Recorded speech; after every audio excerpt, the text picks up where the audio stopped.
Good afternoon, everybody. Be here, sitting in a gorgeous garden filled with flowers and bees and all sorts of ants and insects. The birds are singing. It's another day of glorious, beautiful sunshine. And I'm sitting with my trusty blackthorn staff, and with its exquisite magpie feathers that I was given by one of my students. I would like to say that no magpie was harmed in the making of that beautiful token. It is a time of grief and loss for all of us, whether that is metaphysically speaking, whether that is physically speaking. And I just wanted to tune in with you all. This morning I could feel an amazing, strong grief wave covering the whole globe. And those of us who are intuitive, who are sensitive, who see and feel and sense energy, were a little taken aback by the strength. It was almost like a tsunami. We're reaching out to each other. We are in contact with each other. We don't allow ourselves to be distracted by that, but we do allow ourselves to feel this energy of grief.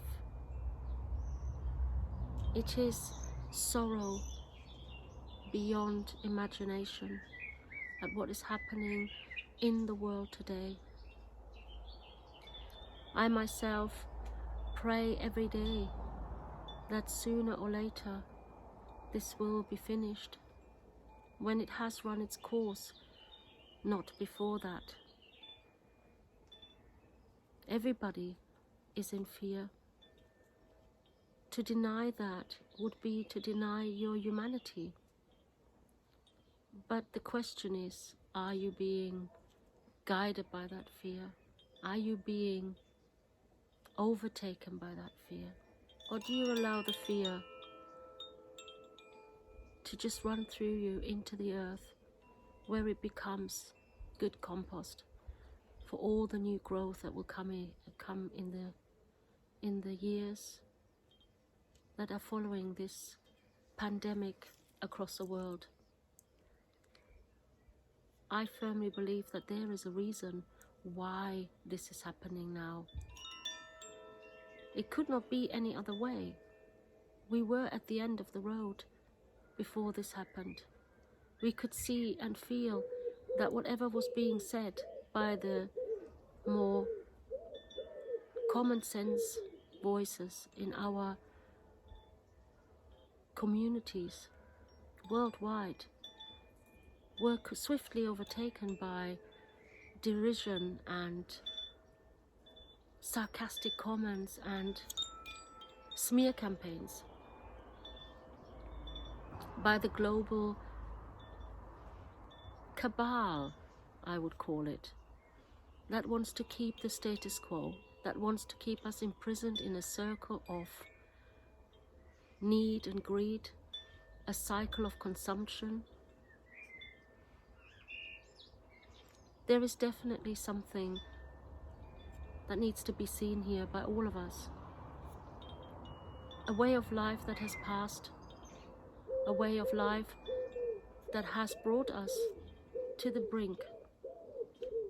We are now standing at that precipice, and we are wondering, are we lemmings and are jumping over it, which would mean the return to the normal, as people keep saying? The age of consumption, of rapacious energy consumption of the earth? Or is this time a time where we can actually sit together, eventually, or perhaps via media, and talk about how we could do things differently? What could we do differently. First, on an individual basis. That means looking very closely at what we're doing. And secondly, on a basis of global expansion. I'd like you to think about that today. And I wish you all the best. From the earth of Avalon, from the apple trees, and from the light in the world. Blessed be.